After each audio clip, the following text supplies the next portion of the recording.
प्यारे मित्रों, बहुत बहुत स्वागत है आप सभी का कथामृत के इस दूसरे सत्र में।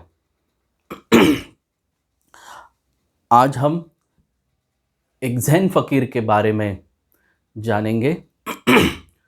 बहुत साल पहले जापान में एक ज़ैन फ़कीर रहता था। बिल्कुल साधारण सा जीवन जीता था। भूख लगती तो खाना खाता था और प्यास लगती तो पानी पीता था। नींद आ जाती तो सो जाता था। बिल्कुल दिव्य साधारण जीवन। भूख लगी तो खाना खाओ, प्यास लगी तो पानी पियो, नींद आ रही है तो सो जाओ। एकदम साधारण सा जीवन जीता था और जंगल में अकेला रहता था, एक छोटी सी झोपड़ी में।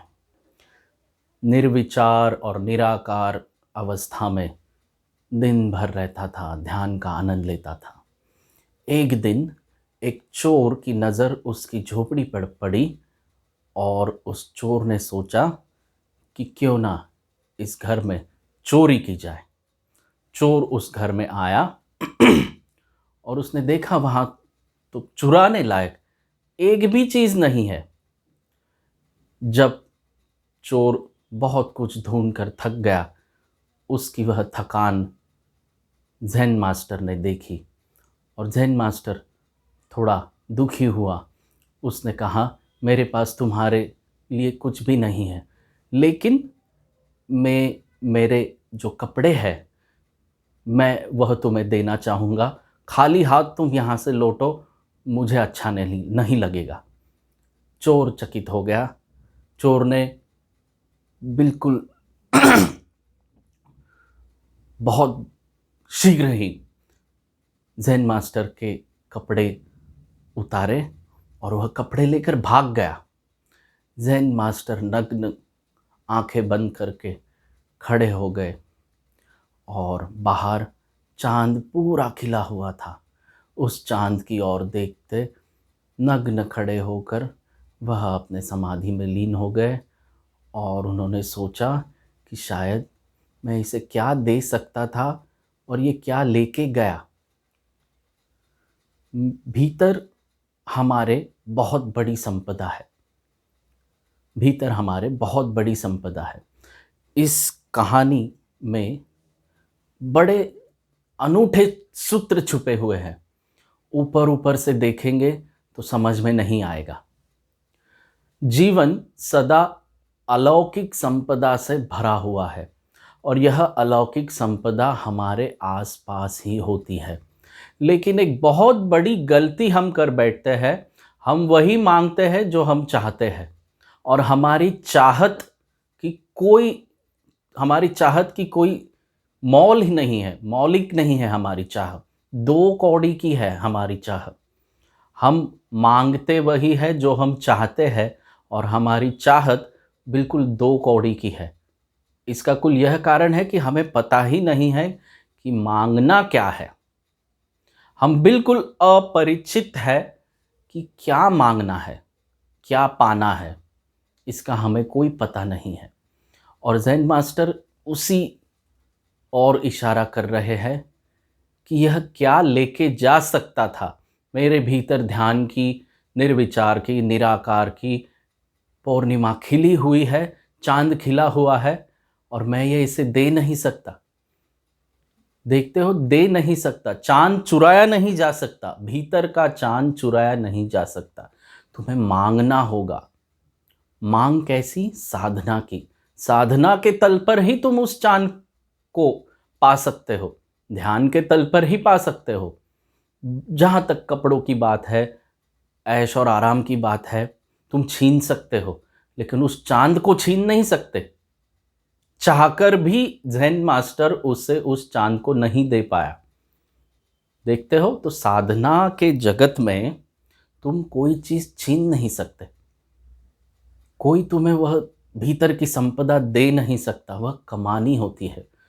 ध्यान के माध्यम से निर्विचार की साधना करनी होती है, निराकार में डूबना होता है, ओंकार में डूबना होता है, शाश्वत की साधना करनी होती है और फिर धीरे धीरे धीरे धीरे तुम उस और चलते हो और देखते हो कि भीतर तुम्हारे भी चांद खिला हुआ है, और तुम अपने आप को, स्वयं को जान लेते हो कि मेरे भीतर भी वह रोशनी है।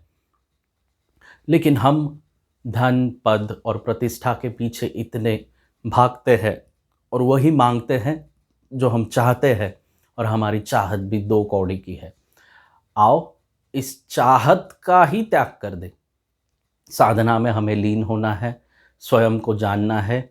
ज़ेन मास्टर जिस चांद की बात कर रहा था, उस रोशनी में अगर डूबना है तो चाहत को छोड़ना होगा।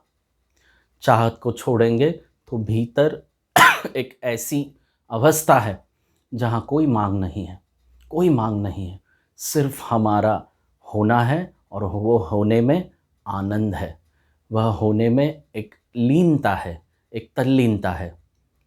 उस होने में ही सब कुछ है, उस होने में सब कुछ है।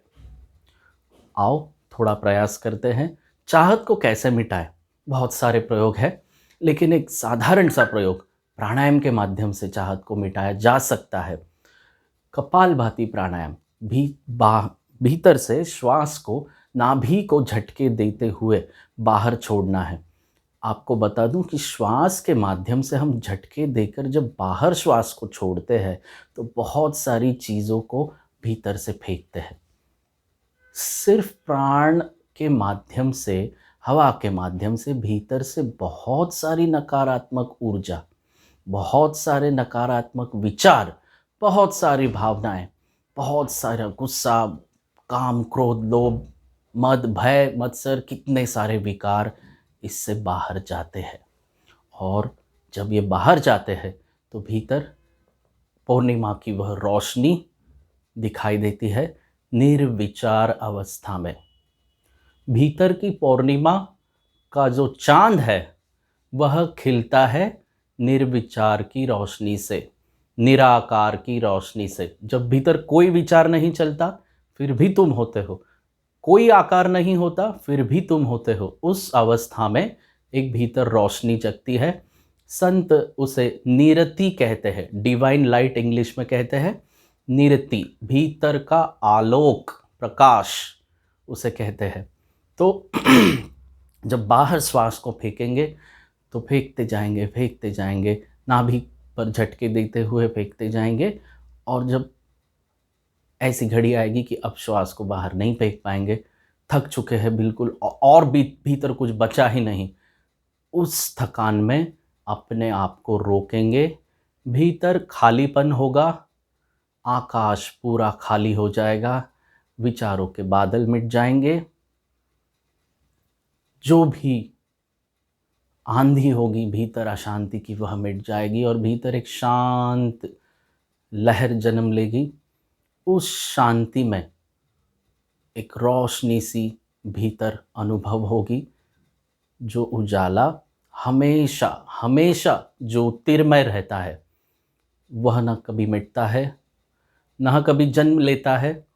उस रोशनी के प्रकाश में, उस आलोक में हम लीन हो जाएंगे। आओ प्रयोग करते हैं। श्वास को भीतर फेंकेंगे, बाहर फेंकेंगे, और एक झटके के साथ, थोड़ी लय के साथ, और बाहर फेंकते फेंकते फेंकते फेंकते भीतर निराकार को देखेंगे। आंखें बंद करते हैं तो भीतर निराकार है, बाहर देखते हैं तो बहुत सारा आकार है, कुर्सी है, पंखा है, दीवारें है, लोग है, चांद है, सूरज है, बहुत सारे आकार, अनंत आकार है। भीतर निराकार है, कोई आकार नहीं। बाहर विचार है, भीतर निर्विचार है। आओ इन विकारों को, भीतर के विकारों को बाहर फेंकते हैं, और भीतर की उस रोशनी में रूबरू होकर उसमें लीन होते हैं। शुरू करते हैं।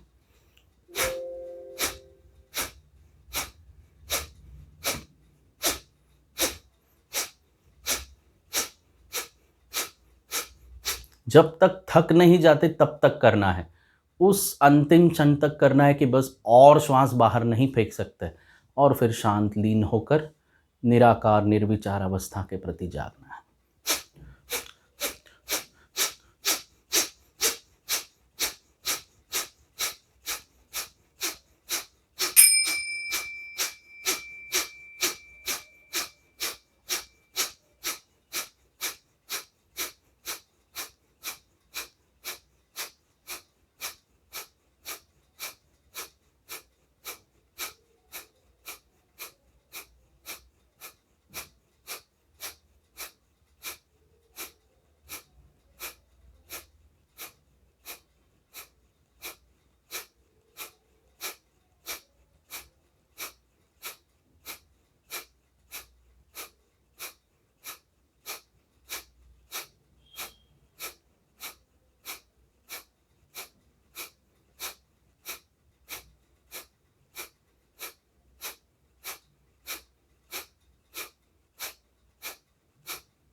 आज का ध्यान का सत्र पूरा हुआ।